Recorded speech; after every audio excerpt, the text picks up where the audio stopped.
Salam alaikum, Azul Fellaouen, bonsoir. Quand devant la mort, l'amour de la patrie l'emporte, la vérité prend couleur du sang. Quand le sang défie le malheur, il s'offre en fleurs au printemps. L'histoire fait honneur au peuple qui pleure ses enfants. Au chant d'honneur et de la dignité, un hymne de fidélité au cœur. Et sur les lèvres, la fidélité prête serment. C'est dans les moments de vérité que se révèle la nature de chacun de nous et la réalité de notre sens de solidarité. Cet enseignement, nous le tenons de tragédie, comme celle du récent crash de l'avion militaire à Blida, quatrième catastrophe aérienne la plus meurtrière de ces dernières années dans le monde.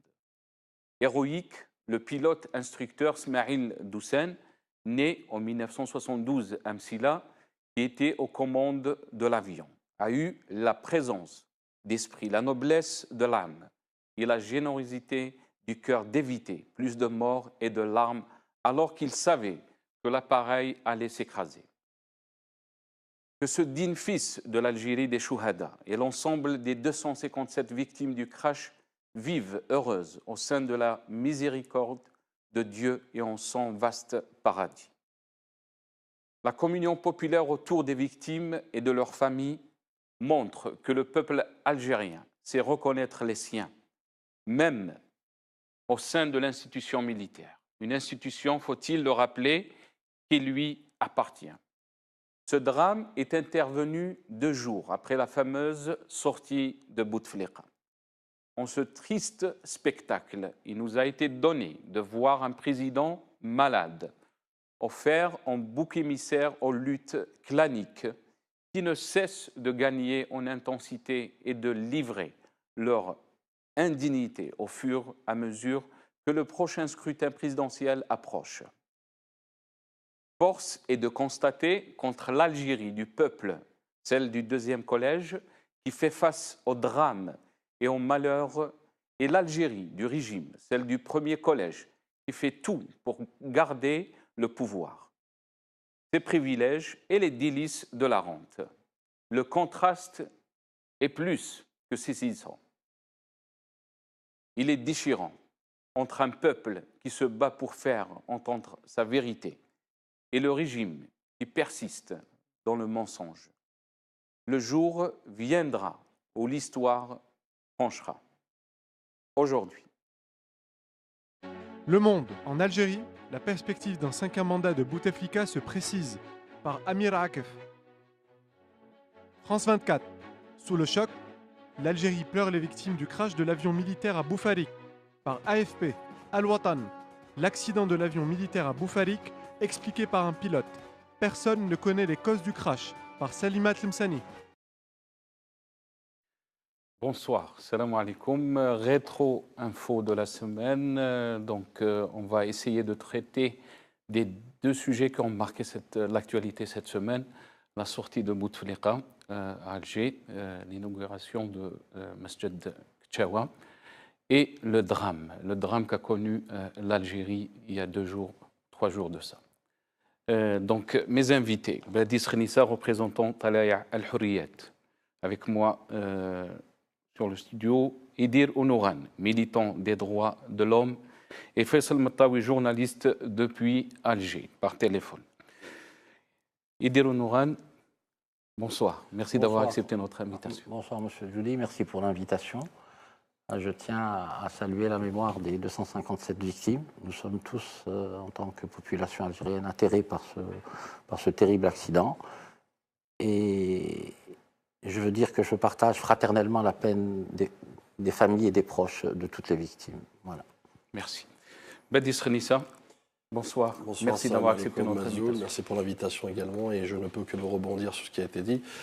En mon nom, d'ailleurs, si vous le permettez, au nom de ma famille politique, du parti Talaya Al-Hurriyat et à sa tête Ali Benflis, d'exprimer nos plus sincères condoléances effectivement aux familles des victimes, aux victimes elles-mêmes, et les accompagner autant que faire se peut, en invoquant le Dieu Tout-Puissant de leur accorder le vaste paradis, et puis les élever surtout au rang des martyrs, Inch'Allah, et ainsi qu'à l'institution militaire, bien évidemment. Inch'Allah. Merci.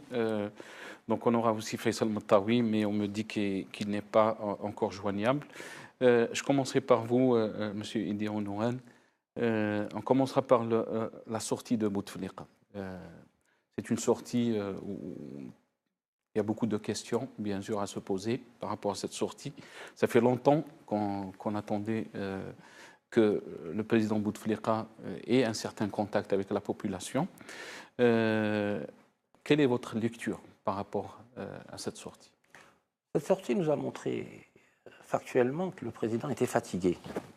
Et on n'avait pas besoin de cela alors que nous sommes un pays en pleine tourmente, en pleine incertitude, qu'elle soit d'ordre politique, économique ou social, vu toutes les crispations des corporatismes, des syndicats, etc. Moi, je pense qu'il y a eu une erreur de communication, d'autant plus que sa visite avait été annoncée avec fracas, qui serait là, qui inaugurerait la mosquée Kchawa et la station de métro de Serchouhada, de la place des Martyrs. On a vu un président fatigué, affaibli, et c'est pas très agréable de regarder ça. C'est comme si, est-ce que c'est pas un adieu, je ne veux pas être prémonitoire, mais il me semble qu'on aurait pu faire l'impasse sur cette visite, sachant qu'il était fatigué. Le peuple algérien, surtout la jeunesse, a besoin d'avoir en face de lui, ce n'est pas une attaque ad hominem contre le président, bien, a besoin d'avoir un président vital, qui est en pleine possession de ses moyens. Nous avons trop de soucis d'ordre interne et de géopolitique à nos frontières. Comme vous le savez, on a des crispations et de nature et d'intensité diverses à toutes nos frontières. Cette image montre, hélas, qu'il n'est pas entièrement aux commandes. Il n'est pas entièrement aux commandes. Qu'il n'est pas entièrement aux commandes.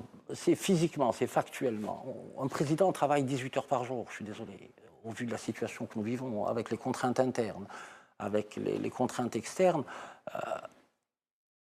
Ça nous montre un président très affaibli. Très bien.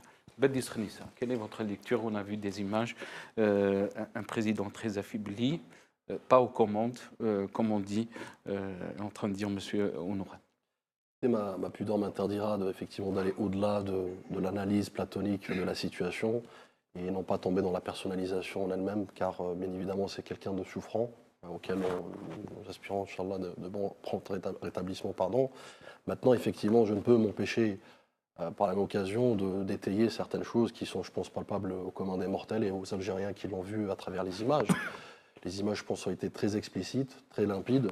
Quant à la situation, l'état de ce président, effectivement, à mon grand regret, et pour lequel je suis assez dubitatif et circonspect, de voir le fait de circonscrire, réduire le poste de président à un phénomène de foire, qu'on exulte cycliquement à tort et à travers, comme ça, pour montrer certaines choses et faire une espèce d'émulation auprès du peuple pour dire qu'il existe.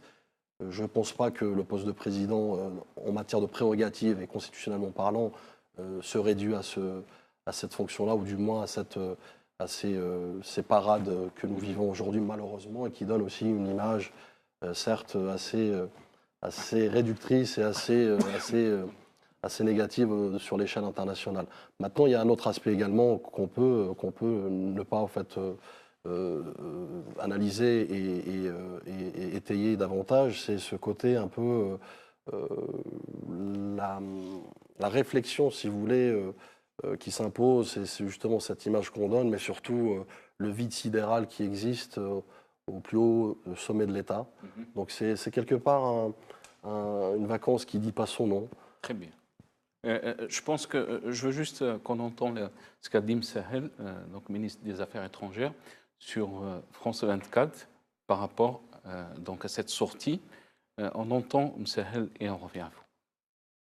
Vous avez cité l'apparition du président. Le président vaque à ses obligations le plus normalement du monde. Il reçoit beaucoup d'invités, d'hôtes. On le voit très rarement en public.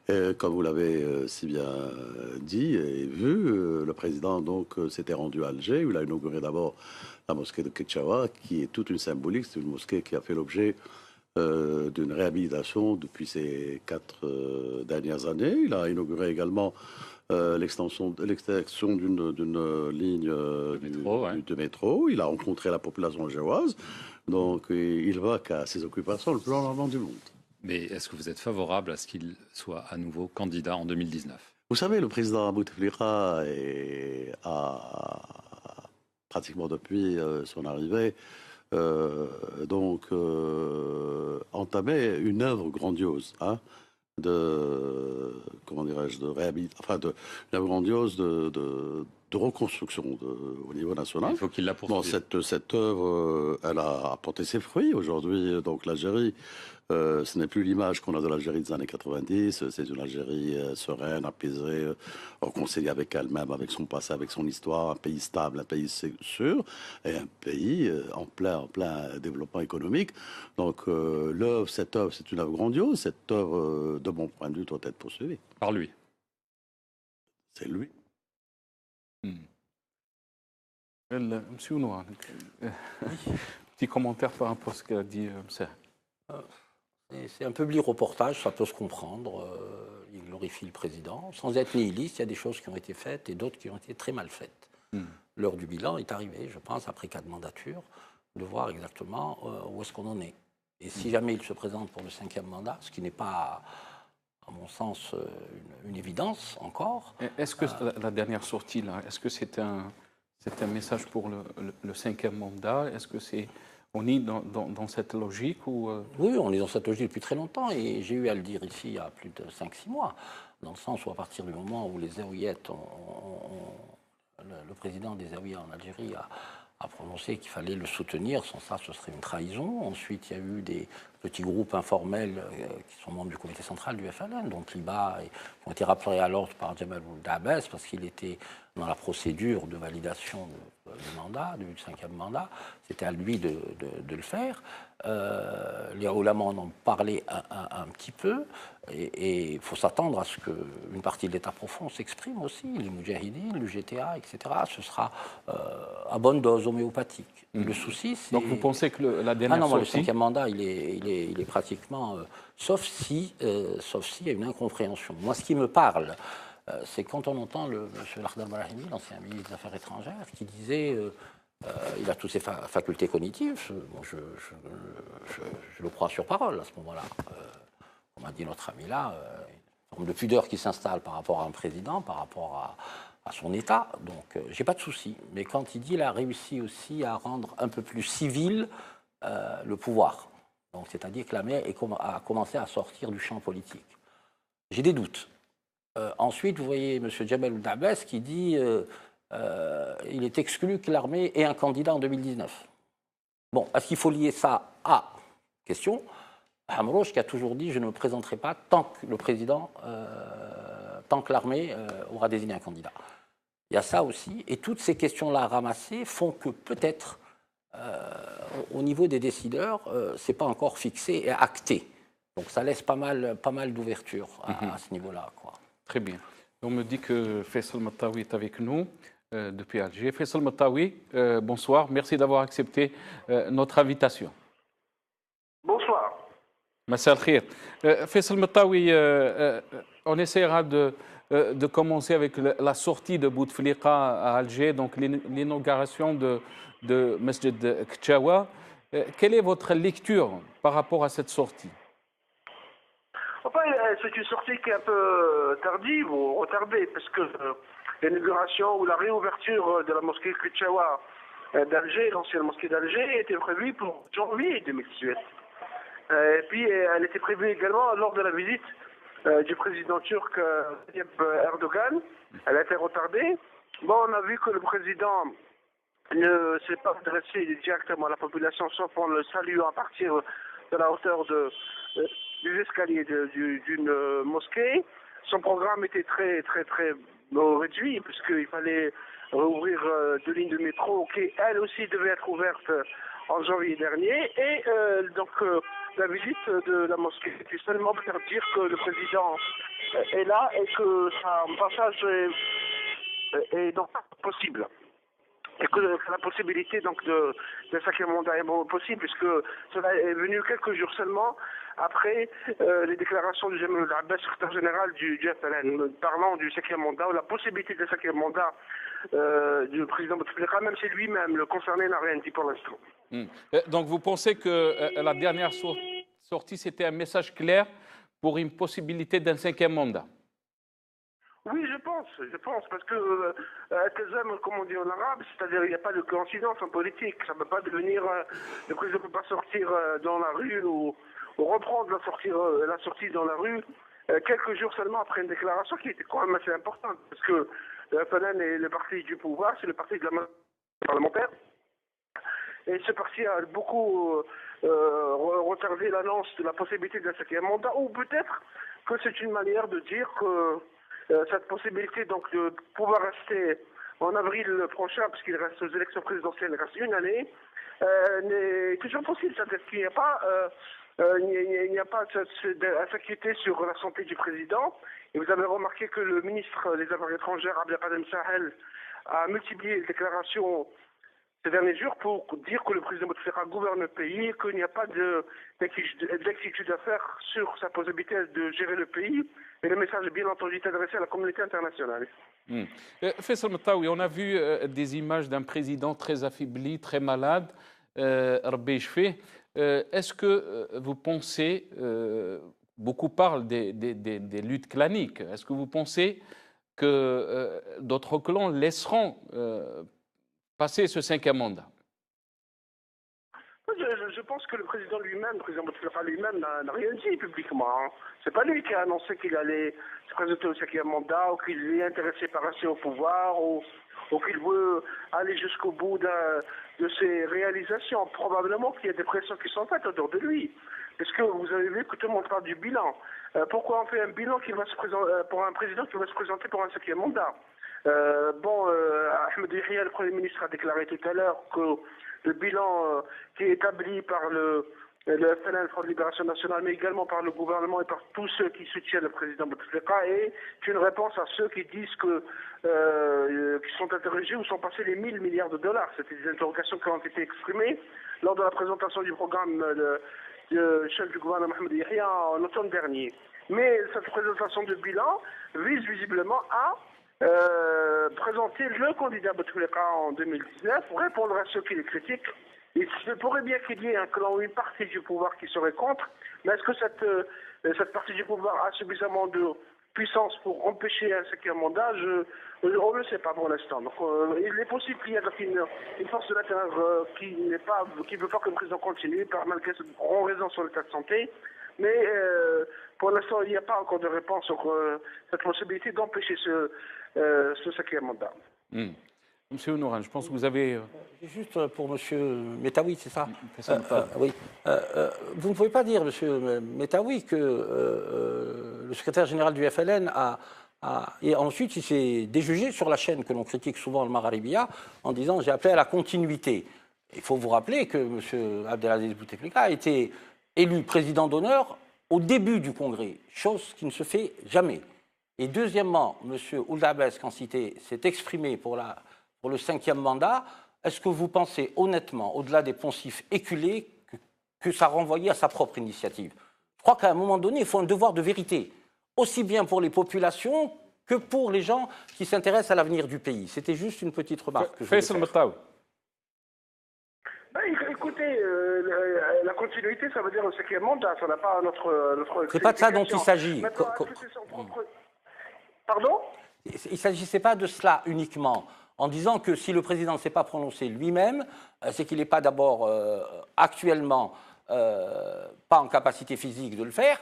Vous savez comment ça se prépare une campagne électorale, on laisse des petits cailloux, on laisse des signes, surtout dans un pays qui fonctionne comme l'autre, où on a un système qui est complètement autocratique. Donc il n'y a pas trop de soucis. On connaît que c'est le pouvoir nodal étant l'armée, tout va se situer à ce niveau-là. Et à partir du moment où le FLN, qui a dilapidé tout le capital historique de la révolution algérienne, je suis désolé de le dire, appelle à un 5e mandat. C'est kafkaïen, cette histoire. La parole à vous, Faisal Mataoui. L'Algérie mérite mieux, honnêtement. Des manœuvres, des manœuvres qui se passent dans les appareils. On entend l'analyse de Faisal Mataoui. Tfadal Faisal. On on essaie de dire ce que nous voyons et constatons sur place, c'est-à-dire la déclaration du FLN. Le FLN, elle n'a jamais été un parti autonome, vous le savez, et Jamal Ould Abbas ne l'a jamais été. En tant que secrétaire général du FLN, lorsqu'il le dit, et il est le seul à le dire, vous l'aurez constaté, est-ce qu'il y a d'autres forces politiques proches du pouvoir dans sa périphérie ou de son centre? Est-ce qu'il y a des forces qui n'ont pas le 5e mandat? Il n'y a que le FLN qui le dit. Probablement qu'on lui a demandé de le faire, même si, vous le rappelez, il y a moins d'un mois, ou plus d'un mois, Adel Slebaki, un député du parti, avait parlé d'un 5e mandat. Il a été rappelé à l'ordre sévèrement et même traduit au Conseil des disciplines, avant que ce même Jamal Ould Abbas qui a pris sa décision, c'est lui-même qui se met à parler du 5e mandat et de la continuité. Donc il y a quelque chose qui ne va pas à l'intérieur du FLN, où il y a des contradictions sur la manière d'appréhender ce 5e mandat. Est-ce que ce 5e mandat est un projet réel du président Bouteflika et de son entourage? C'est des questionnements qui sont toujours posés, parce que rien ne prouve que, effectivement, le président Bouteflika, 82 ans, malade et absent de la scène politique et publique, sera candidat à sa propre succession en 2019. Il n'y a rien qui l'indique pour l'instant. Très bien. Restez avec nous, Faisal Matawi. On donnera la parole à Badis Khnissa. À vous, Badis. Écoutez, j'avais évoqué il y a quelques temps de cela, en fait, les pathologies politiques dont souffre la scène politique algérienne et notamment les gouvernants. Et j'en retiens la plus principale, la plus majeure, disons à mes yeux, celle du théâtralisme. Donc aujourd'hui, incontestablement, on le vit bien. Enfin, on le voit bien, que ce soit avec l'intervention de Messahel sur France 24. Effectivement, il est pleinement dans son rôle, hein. D'ailleurs même dans un contexte... Je vais vous interrompre, Badis, mais je reviendrai à vous. C'est juste pour vous montrer donc, la vidéo de l'intervention de Ould Abbas sur la chaîne El Magharibiya, et je vous donnerai après la parole. On regarde la vidéo. برأيك اللي سارعوا الذين فسروا اليوم ظهور الرئيس في مسجد كتشاوا وفي تدشين مترو الأنفاق في ساحة الشهداء قالوا بأنه هذا علامة مؤشر أنه الرئيس استجاب إلى دعوة جمال ولد عباس ولا فلان ومؤشر على أنه سيترشح للعهدة الخامسة. شوف، جمال ولد عباس إلى مناضل بسيط الآن أمين عام الحزب فقط. عندنا رئيس الحزب هو السيد الرئيس اللي يقرر هو الرئيس مش جمال ولد عباس. أنا عبرت على لأن تابعتوا أنتم في المغاربية عندكم كل المعلومات. هذه 6 شهور وانا نجول على كافه الولايات وعندي الوثائق الرسميه من القاعده اللي طلبت القاعده للسيد الرئيس في استمرار في المهمه نتاعو. اما اليوم راكم شاهدتوا يعني تلاحم ما بين الجماهير وما بين السيد الرئيس. هذا هو الجواب. طيب. Je reviens à vous, Badis.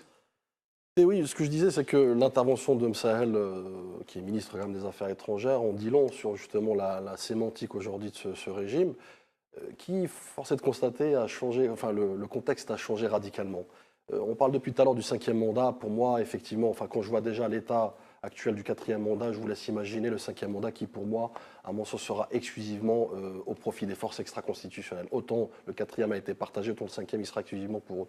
Donc, je m'abstiens justement de tomber dans ce type de pronostic et j'invite d'ailleurs les journalistes en premier lieu d'avoir une certaine analyse plus rigoriste, plus à même de mieux comprendre les tenants et les aboutissants. J'avoue qu'on est dans une scène politique quand même assez singulière, mais les journalistes ont ce devoir, cette obligation de pouvoir, dans ces temps durs et sombres, dans lesquels un avenir peut-être assez sibyllin du pays, qui puisse justement donner l'information au petit peuple qui finalement, lui, a soif d'information et qui s'inquiète. Et c'est légitime. Maintenant, pour revenir sur le 5e mandat, moi je pense qu'aujourd'hui, c'est de l'insolence et de l'indécence de parler du 5e mandat dans l'état actuel du pays, d'une part. D'autre part, quand je vous parlais tout à l'heure du contexte qui a changé radicalement, vous savez, un certain Bouteflika, par le passé, n'aurait jamais, au grand jamais, je pense que vous ne me contredirez pas autour de cette table, évoqué le 5e mandat, ou du moins s'exprimer ouvertement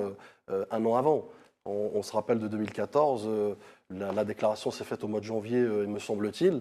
Donc vous voyez que le contexte a changé. Et je pense qu'aujourd'hui, c'est plus, on va dire, les éléments qui gravitent autour du sérail, autour du moi, ce qui pensait être des confidents, essayent tant bien que mal de maintenir cette lutte pour pouvoir conserver, s'en maintenir et surtout avoir cette pérennité d'avantages qu'ils ont actuellement. Mais je ne pense pas que ça vient du plus profond du sérail. Très bien. Monsieur Honorin. Oui, pour abonder aussi un peu dans ce sens-là. Quand on parle d'un 5e mandat, bon, d'abord, il faut faire des bilans. Alors, il faut faire des bilans, pas simplement du président de la République. Encore une fois, je le dis, sans être nihiliste, des choses ont été faites. Il nous faut un bilan comptable. Il faut d'abord parler de notre force économique. Il n'y en a pas. Parler de notre stratégie, notre doctrine diplomatique. Parce que c'est ça un pays aussi. Parler, quand on me dit l'école, etc., parler d'éducation nationale, qui est un gros problème. Parler de la santé, c'est un gros... À tous ces niveaux-là, il faut des bilans. Ça, c'est le premier élément d'analyse. Le deuxième, c'est quoi? C'est un 5e mandat, pourquoi? Pour quel objectif? La mise en perspective du pays sur les 20 prochaines années. Donner le cap. Est-ce que notre doctrine va changer? Est-ce que nos intérêts vitaux et stratégiques vont se conjuguer?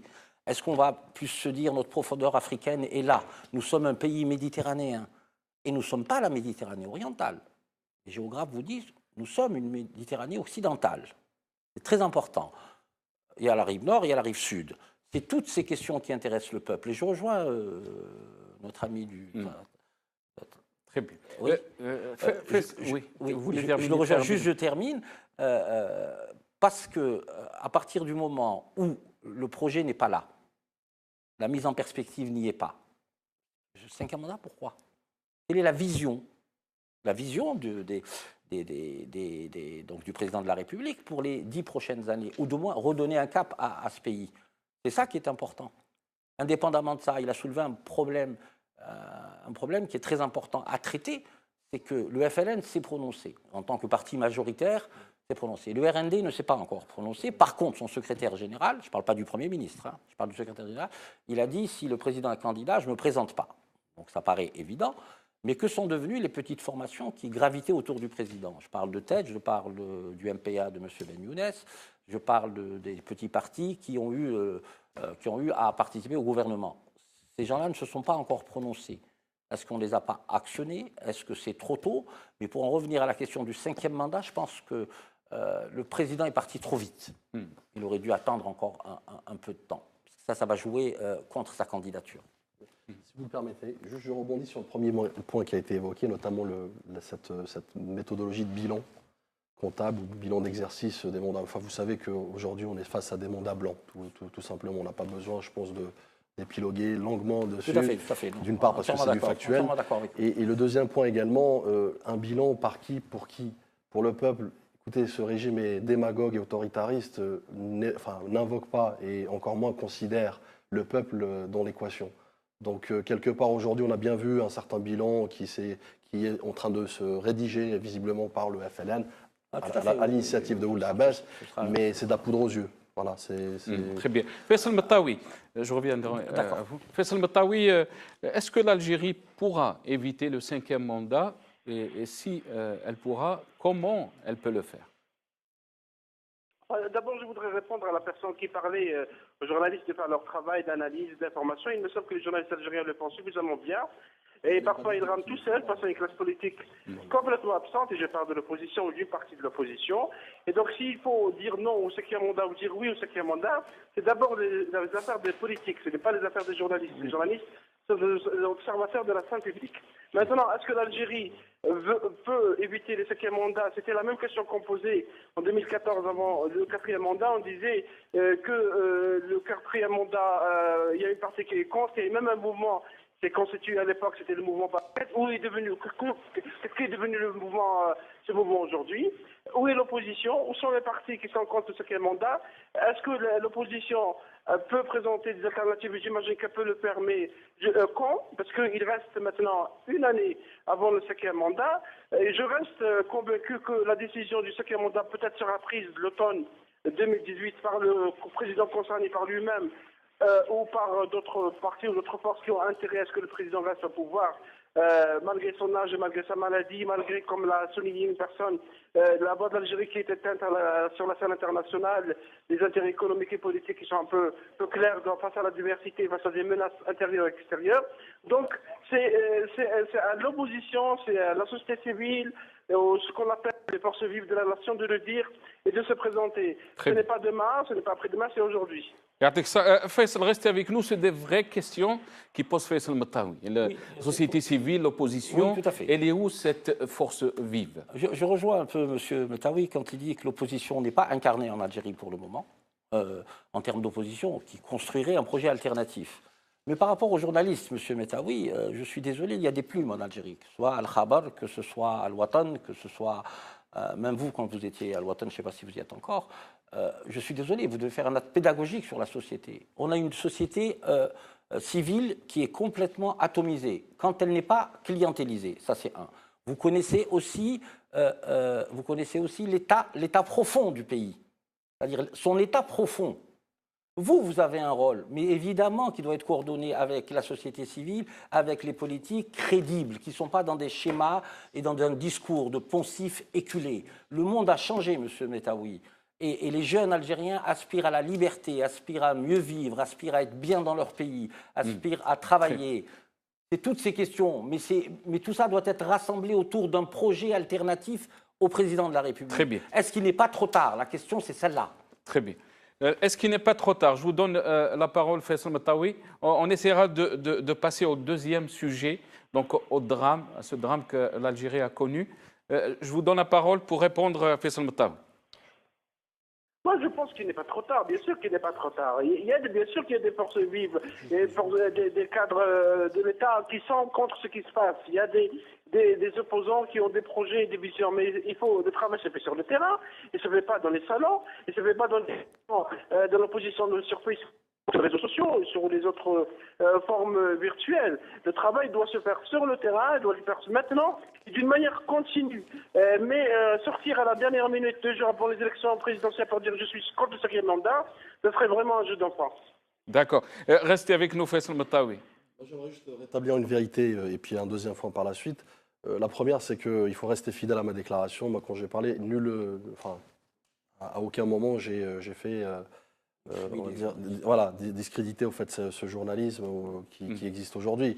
Moi, j'ai demandé qu'il y a plus de rigueur dans l'analyse en elle-même. Voilà, aujourd'hui, crier sur les toits d'un 5e mandat et tomber dans des pronostics très faciles et des analyses assez platoniques, je pense qu'il faut aller au-delà, ne serait-ce que par respect envers le peuple. Donc, et envers quelqu'un d'ailleurs que je respecte beaucoup, notre interlocuteur en Algérie. Deuxième point, sur l'alternative. Je ne peux pas m'empêcher de parler, vous avez parlé d'alternative. Sachez que, bien évidemment, on parle d'alternative quand on est dans un écosystème propice, adéquat. Aujourd'hui, nous sommes malheureusement dans un environnement qui ne s'y prête pas, ne serait-ce que par l'opposition. L'exercice de l'opposition aujourd'hui ne remplit pas pleinement son devoir pour la bonne et simple raison qu'elle obéit à des musulmans. Enfin, je pense qu'autour de cette table, on conviendrait qu'aujourd'hui, ça relève du miracle de louer une salle ou de débattre avec la population ou exercer une politique de proximité. Donc ça c'est un fait. Donc il faut le prendre dans l'équation. Maintenant, pour l'alternative en elle-même, nous avons cessé de le dire et de le répéter, d'ailleurs avec plusieurs partis, à travers Ali Benflis et le Parti Tarek Hurriyet, où nous avons évoqué ce devoir, je dirais, de toutes les forces vives et des sociétés civiles et politiques, et même voir celle du gouvernement, de s'asseoir autour d'une table et dialoguer. Un dialogue national, bien évidemment, un dialogue gagnant-gagnant, un dialogue respectueux, respectable, mais qui, bien évidemment, doit être inclusif et qui amène, en fait, on va dire, à une opposition résolument tournée vers une alternative, construite avec toutes les forces vives, bien évidemment. Très bien. On essaiera de passer au deuxième sujet de notre rétro-info d'aujourd'hui. Donc, le drame qu'a connu l'Algérie. Rabbi yarham shuhada. C'était un drame vraiment qui a secoué toute l'Algérie. Je veux juste qu'on voit cette vidéo. Donc, c'est les parents, c'est la famille, c'est la maman, c'est le père, c'est le frère, c'est la sœur, c'est l'épouse. Juste avant d'enterrer donc ces victimes. On essaie de voir cette vidéo.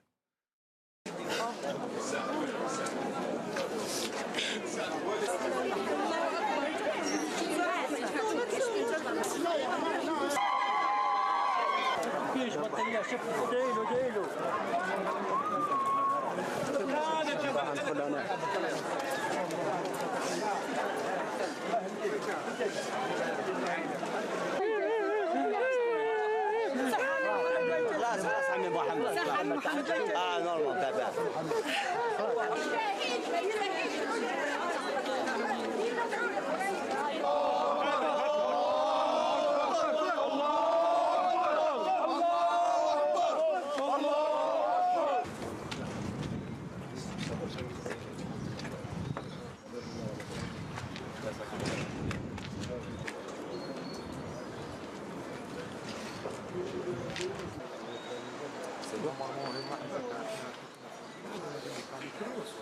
وليدي راه وليد الجزائر ماشي غير هو شحال راح معاه دايم الله ربي يرحمهم وان شاء الله ويثبتهم وهذا واش نقول خويا العزيز وهذوما صحاب ثاني هذوما صحابي هم رباوه هو رباوه خوتي يعني خوتي معنا كيف وهذه حسيت روحي انا في بلاصتهم حسيت انا دوك والديا حسيت كاش واحد من خاوتي راهو ثم حسيت راجلي حسيت بزاف واش نقولوا ربي ان شاء الله يصبرهم عليهم وربي يرحمهم هذا ما كان انا غادوني بزاف والله غادوني بزاف والله يرحمهم هذا ما غادونش ربي يوسع عليهم يا خو تحس هذا باينه بلي تحس شغل خوك مات يا اخو انا عندي زوج صحابي ماتوا فيها عندي زوج صحابي وواحد ديجا هذاك اللي مات منهم قال لهم بلي انا رايح ما نوليش ولا قال لهم هكذا يا ان شاء الله ربي يرحمهم ويصبر اهليهم يا سيرتو الميمات يا وعلى بزاف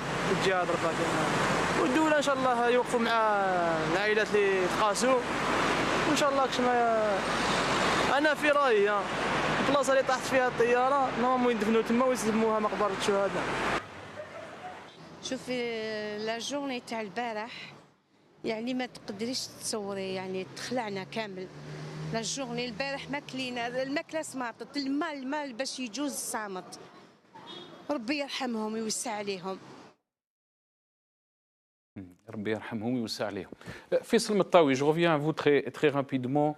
2 jours donc après la sortie de Bouteflika, le président de la République et aussi ministre de la Défense et chef des armées, cette fois-ci il a brillé par son absence. Aussi le Premier ministre Ouihia. Quelle est votre lecture par rapport à ces absences, à leur absence sur les lieux ou même de faire des déclarations par rapport à ce qui s'est passé? Ahmed Yahya, le Premier ministre, a déclaré aujourd'hui, une conférence de presse, est revenu donc 2 jours après cet événement. Bien sûr que les Algériens auraient aimé qu'ils soient sur le terrain, c'est-à-dire à Bouffarik ou auprès des familles qui sont éplorées aujourd'hui, 257 familles, et qui sont un peu partout dans le pays. On a vu que il s'agit surtout de familles pauvres, de familles aux ressources très limitées, qui vivent souvent dans les villages et campagnes. C'est donc les enfants du peuple qui sont morts mercredi 11 avril. Le président Bouteflika absent sur le terrain, c'est pas nouveau. Il a communiqué donc à travers le mercredi soir avec ses condoléances aux familles. Quelques décisions ont été prises. Le vice-ministre de la Défense, le chef d'état-major de l'armée, Ahmed Salah, est parti à Bouffarik et également à l'hôpital Aïn Adjou, il y a eu l'identification des victimes. Mais bien entendu, ce n'est pas suffisant parce que les Algériens ont aimé que l'autorité politique et militaire soit beaucoup plus présente auprès des familles, auprès des présents. Les Algériens ont été choqués, qui sont tristes, qui se posent également des questions par rapport à cet accident, puisqu'ils attendent qu'il y ait une commission d'enquête, ça a été annoncé officiellement, qui disent pourquoi cet avion est tombé, dans quelles circonstances, et pour que les familles aient de l'information, toute l'information, bien qu'il s'agisse d'un œuvre militaire et que l'armée a tendance généralement de peu communiquer, même si le ministère a fait des efforts ces derniers jours, ces dernières années plutôt, de faire plus de communication, mais uniquement à travers les communiqués. Monsieur Onouran, comment expliquer la gestion des autorités de ce drame? On parle de 257 morts, c'est un drame... C'est une tragédie énorme. Le président de la République a décrété un deuil de 3 jours, ce qui est la moindre des choses. Le Premier ministre s'est prononcé simplement publiquement aujourd'hui. Il y a une forme d'indécence quand même. Je trouve que le chef d'état-major et le vice-ministre de la Défense s'est déplacé. Il a suspendu sa visite, je crois qu'il était à la 2e RM ou la 3e RM, sur Alger, et qu'il a mis en place une commission d'enquête. Ça, c'est d'un point de vue de forme. M. Mettaoui parlait de commission d'enquête. L'armée, généralement, ne communique pas quand il y a des accidents. Ce n'est pas comme l'aviation civile. Il y a peut-être les mêmes procédures, le même checklist pour faire les enquêtes, mais elle ne le communique pas. Mais en tant que citoyen, la commission d'enquête doit au moins, c'est dans le pire des cas ça, hein, je ne parle pas dans le meilleur des cas, communiquer au moins pour les familles des victimes, qu'elles sachent, pour qu'elles fassent leur deuil, qu'elles sachent ce pourquoi l'avion s'est crashé. Et deuxièmement, l'opinion publique nationale devrait être au courant dans les formes. Il se trouve que l'avion, l'Ilyushin, est un avion, beaucoup de gens ont dit c'est 224 passagers, etc. Ça dépend de quelle configuration. On peut le monter à 350, à 360. Sa visite a été faite en Russie.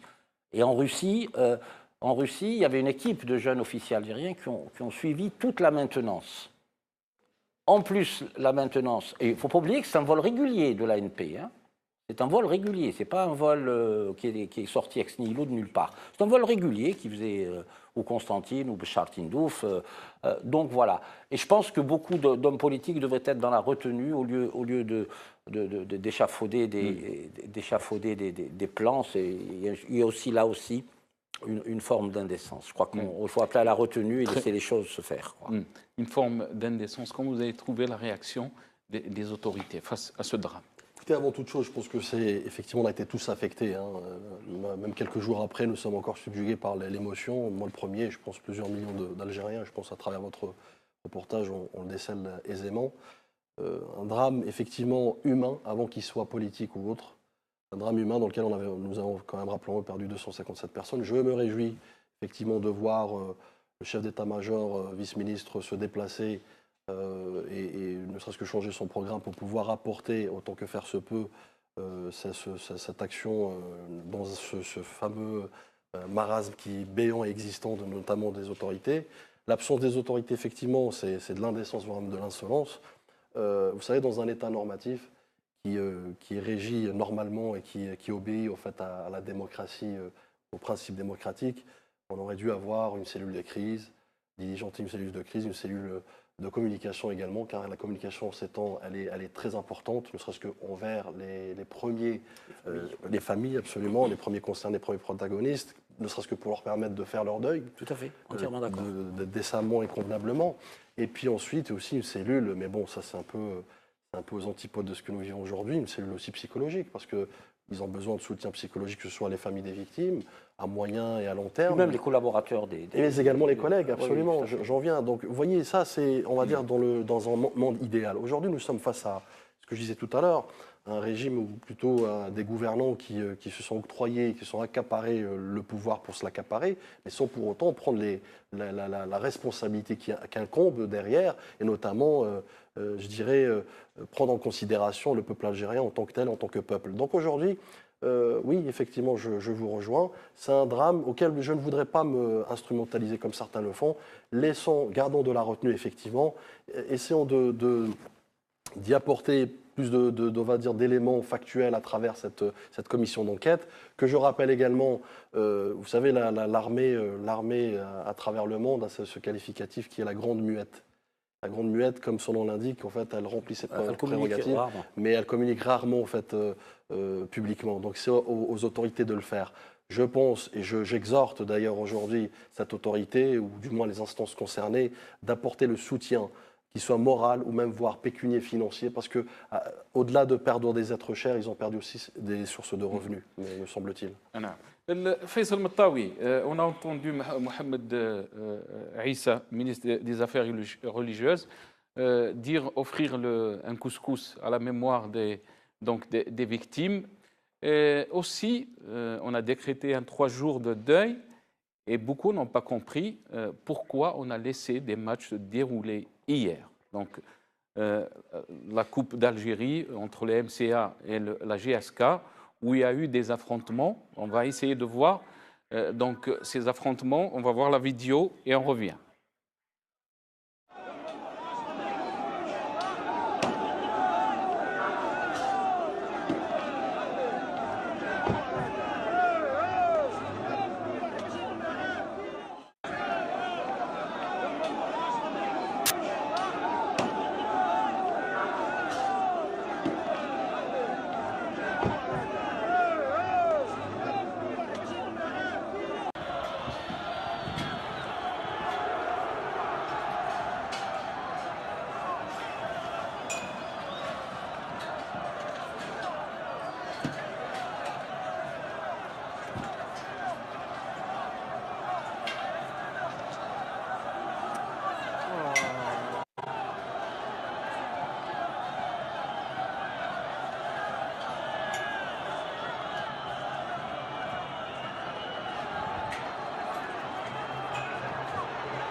Faisal Matawi, vous avez vu les images Faisal Matawi des scènes où on n'a rien compris. On a vu des pères, des mères qui ont enterré leurs enfants le matin et l'après-midi, on voit ces affrontements entre les deux équipes, les supporters.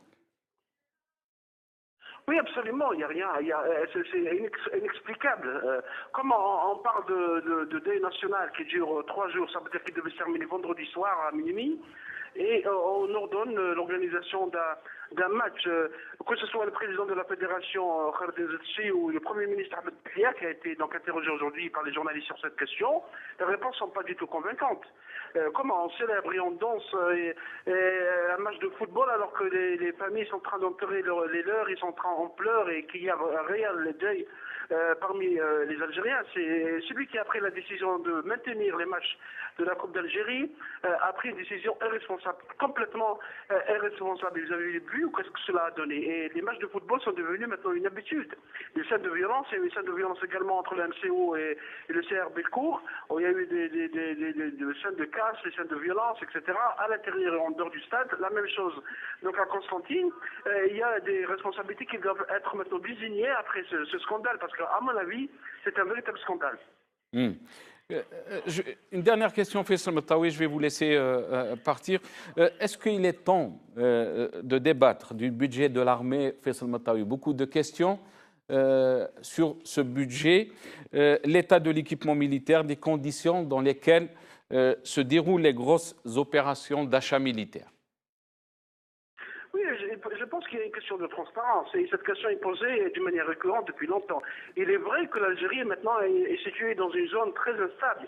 Ce qui se passe avec les groupes armés qui subissent là-bas, le crime transfrontalier, l'instabilité qui est subie également en Libye. La Tunisie est un pays très fragile. On a tendance à penser qu'un pays doit renforcer son armement, son équipement militaire, mais que cela se fasse bien sûr dans la transparence.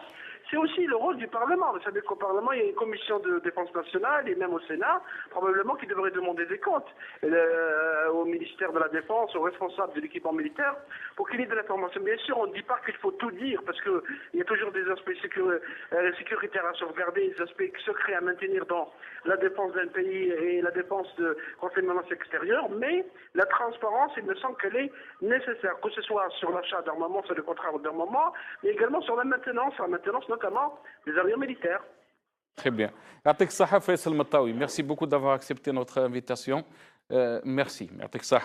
Je reviens à vous, messieurs, monsieur Nouran. Donc, comment était cette réaction des autorités? Et aussi, on a vu ces violences. Pourquoi on a fait laisser jouer ces matchs?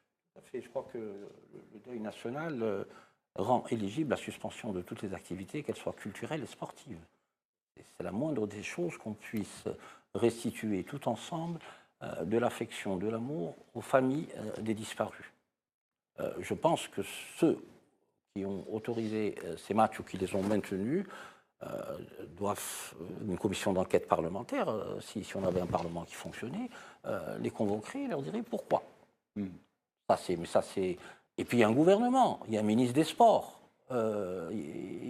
Bon, les fédérations, généralement, sont plus ou moins, elles sont plus affiliées à la FIFA, à la Fédération africaine de football, etc. Mais il y a quand même une tutelle chez nous qui est omniprésente. Je veux dire, on ne devient pas président de la FAF par le Saint-Esprit. Il faut vraiment avoir des réseaux et pour pouvoir y accéder, au-delà du vote démocratique qui se fait. Donc ces gens-là doivent rendre compte. C'est un problème moral. Je dirais même plus, ça renvoie à une espèce d'éthique qui doit être partagée par tout le monde, de quelle obédience philosophique, religieuse ou politique que vous soyez. Et ceux qui parlent peut-être de mépris. Je ne dirais pas mépris. Pour moi, je ne peux pas employer ce mot, c'est méprisant, mais disons que c'est irresponsable. C'est irresponsable. J'irai plus loin d'ailleurs, effectivement, je rejoins notre ami sur son analyse, mais je pense que cet incident, au-delà de tout ça, en fait, met en exergue une chose très importante, d'ailleurs parmi tant d'autres, beaucoup plus d'incidents se sont produits par le passé qui mettent aussi en exergue cette situation dans laquelle nous vivons finalement. Parce que moi je suis assez cartésien et assez synthétique. Je pars du principe qu'il faut comprendre les tenants pour mieux comprendre les aboutissants. Aujourd'hui, Oui, cet incident reflète malheureusement, d'un point de vue gestionnel, ce manque d'interface, effectivement, je vous rejoins, entre la FAF et son ministère de tutelle qui est le ministère des Sports, et à hauteur plus élevée aussi le Premier ministre, et l'exécutif, le chef d'exécutif, et aussi le président. Donc vous voyez, d'une manière assez triviale, vous savez qu'on ça va très mal en haut de la pyramide, par effet de ruissellement, ça va très mal à la base. Donc aujourd'hui, effectivement, cet incident reflète, c'est ce que je disais en introduction tout à l'heure, cette crise politique latente, cette crise, ce vide sidéral au haut du sommet, qui finalement, j'ai envie de vous dire, on n'a plus de pilote dans l'avion. Enfin, sans jeu de mots, bien sûr, mais oui, je... Et Ben Issa qui dit on offre un couscous à la mémoire des... Oui, mais ça, vous savez, je vais vous dire une chose, nous avons tout le temps été, par la nuit des temps, sur la scène politique, dans un exercice singulier, que ce soit dans la sémantique, que ce soit dans le vocabulaire, que ce soit dans la présentation, dans l'exercice en lui-même d'ailleurs. On parlait tout à l'heure d'obédience, d'allégeance et autres. Donc on n'est jamais dans l'exercice politique au sens du terme, avec la quintessence de cet exercice, avec les lettres de noblesse qu'elle devrait avoir. Donc moi je ne suis pas étonné. D'ailleurs j'avais dit une fois que sur la scène politique en Algérie, on a le devoir et l'obligation de ne plus être étonné de tout ce qui se dit, tout ce qui se fait. Oui, mépris ou pas, ou peut-être même maladresse quelque part, parce que finalement, je veux dire, le background de ces gens-là est très sibyllin et voire même parfois qui sortent de nulle part pour reprendre des responsabilités. Donc on revient aussi sur cet effet de compétence, exactement, et non plus et plutôt sur un système d'obédience aujourd'hui. Très bien. Ils me disent qu'il ne reste pas beaucoup de temps. Je veux vous laisser chacun une petite minute pour s'exprimer, pour faire un peu le... Ce qui attend par rapport on va revenir un peu et quitter ce côté douloureux et qui nous affecte tous, revenir à cette histoire du 5e mandat. Tout le monde s'accorde à dire, et tous les responsables de partis politiques s'accordent à dire qu'il faut une transition. La transition ne vient pas comme ça, il faut la construire. En sciences sociales, on appelle ça la transitologie. Nous étions dans un centralisme démocratique avec un État profond que les services eux-mêmes ont contribué à construire. Il faut déconstruire. Il faut que notre nation repose exclusivement et uniquement sur le droit. Deuxième élément. Et cette transition, regardez avec l'Union soviétique, tous les oligarques du début ont tous été en prison. Pour une seule raison, ils ont voulu s'approcher du pouvoir. Nous avons des oligarques qui sont à la périphérie du pouvoir. Et ces oligarques-là ne font pas peur. Le seul qui a fait peur à un moment donné, c'était M. Rebrab. Pour uniquement une seule raison, c'est qu'il était le premier contributeur après son attraque au Trésor public. Et deuxièmement, ça commençait à devenir un monsieur des médias, avec l'affaire El Khabar TV, etc., etc. Quand vous avez l'argent et le Khabar, vous approchez du pouvoir. Donc il fallait casser. Ça, c'est des choses évidentes. Il y a un chantier immense. Pour qu'on rentre véritablement en démocratie, il y a un chantier immense à réaliser. Moi, j'aimerais conclure sur une note positive, quelque part. L'alternative, effectivement, elle existe, l'alternative, si ce n'est que c'est un exercice collectif, je vous rejoins. C'est un exercice inclusif, dans lequel tout un chacun peut apporter sa pierre à l'édifice. Aujourd'hui, moi, ce que je retiens de cette tragédie et ce drame national, c'est que le peuple algérien a su montrer qu'il pouvait s'unir et se réunir autour d'une cause, certes dans la douleur et dans la souffrance, mais a su, du nord au sud, d'est en ouest, de toutes couleurs, de toutes les couleurs de peau, de toutes les sensibilités.